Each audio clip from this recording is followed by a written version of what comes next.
Good evening. I'm Robert A. López, Chief of Police of Baldwin Park. I have the tragic duty to advise that one of our officers was murdered tonight. He answered a call of duty of shots fired to protect our residents in Baldwin Park. He and his other officers responded, and as customary with any police officer, any sheriff's deputy, they always respond and go into the fire. And that's what he did tonight. Tragically, he lost his life. Our officer was an amazing man. He was an avid snowboarder, Dodger fan. One of the interesting things that I found is that he would travel and go see the Dodgers play at different stadiums across the United States. So it's extremely tragic to have to deal with this. I ask for your prayers. I ask for the community to remember the officers and the deputies that go out there every day pushing it black and white, making it safe for all of our families, our residents, and the community as well. The other officer, he's in good condition. He's surrounded by his family, and that's all I have right now at this point.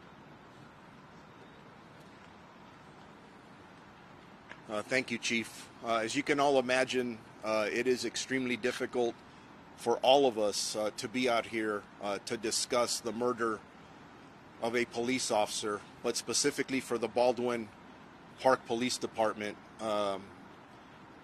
It's a tough moment, so I really appreciate the Chief being able to come out here and address the comments that he made.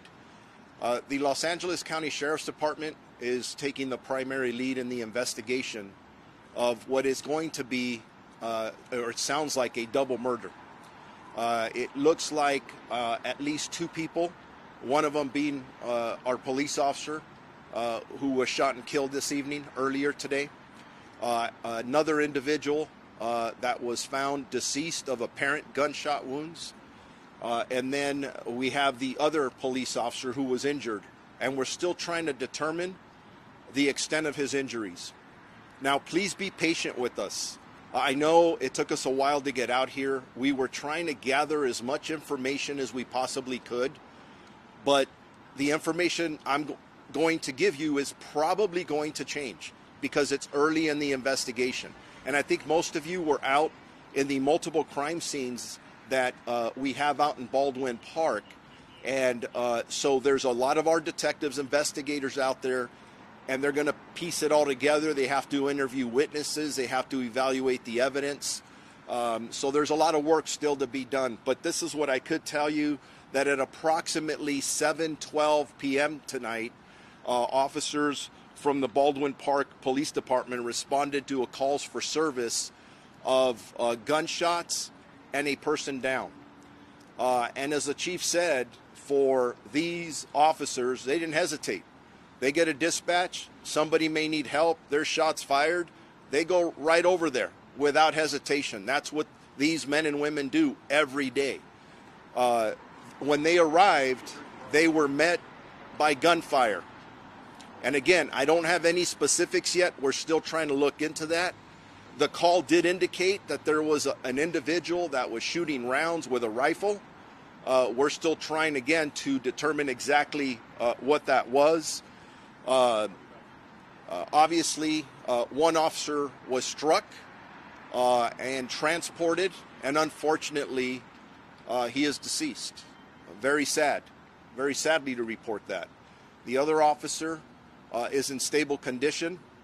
And then we have another victim that was found out there with apparent gunshots. Was the suspect that we have in custody the suspect that we believe to be the murderer of our police officer and maybe the individual out there? Yes, we do. You also need to know that when the suspect engaged the officers when they arrived, after those shots were fired, they obviously bravely tried to fight. Other officers immediately went to their assistance an officer-involved shooting did occur at that time.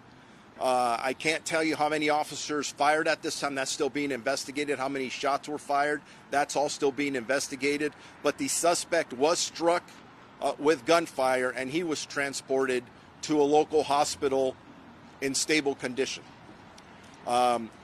This incident occurred in the 4200 block of Filhurst Avenue in the city of Baldwin Park. That's all the information we have now. Like I said, there are multiple teams from the Los Angeles County Sheriff's Department Homicide Bureau who are out investigating, doing their thing, along with forensic folks.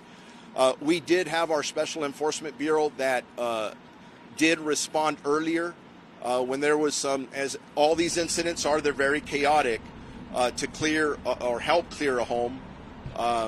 But again, the suspect who murdered the Baldwin Park police officer is in custody, and he also murdered, or we believe he murdered, this other individual that was found out on the street. With that, I'm going to open it up to questions, but before I do, just a couple of points. I don't have much more information than I gave you, and it took us a little bit of time to get that together.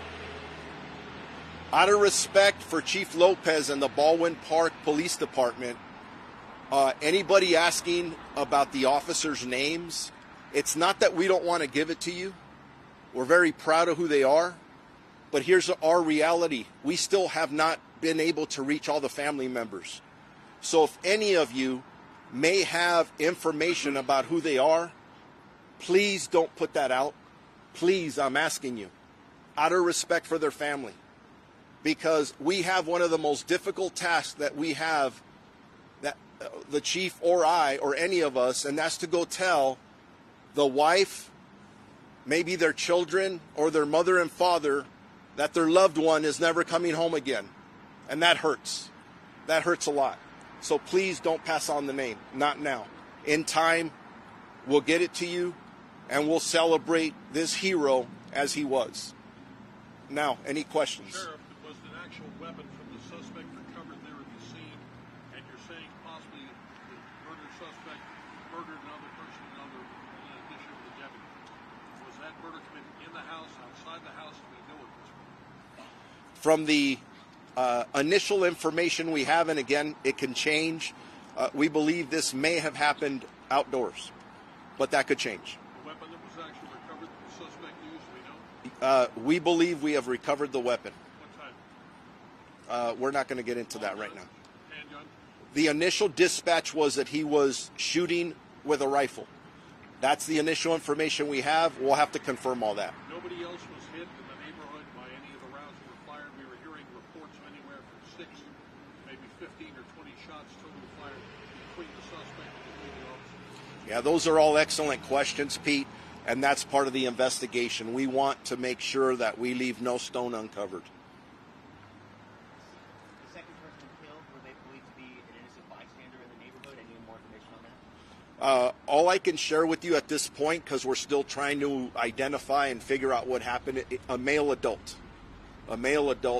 that was deceased. And then as far as the suspect goes, male adult as well. We're still looking into who, what, where, why, all those other things. And our detectives are amazing. They'll get all that information. Where was the male adult that was found dead? Where was he found? In that street, lawn, or sidewalk? Those specifics are still being looked into. And so as far as you know, there's 2 officer-involved shootings. The initial 2 officers, and then those responding to assist those officers. We're still trying to determine that exactly. As I stand in here in front of you, from what I know, there's 1 officer-involved shooting, but again, that could change, and it's going to change because we're out there investigating it now, and our job is to put all the facts together. And if I didn't mention this, from the Los Angeles County District Attorney's Office, CAPOS is out there because they investigate all violent crimes or crimes against police officers. And JCID will also be out there because they investigate the officer-involved shooting as well.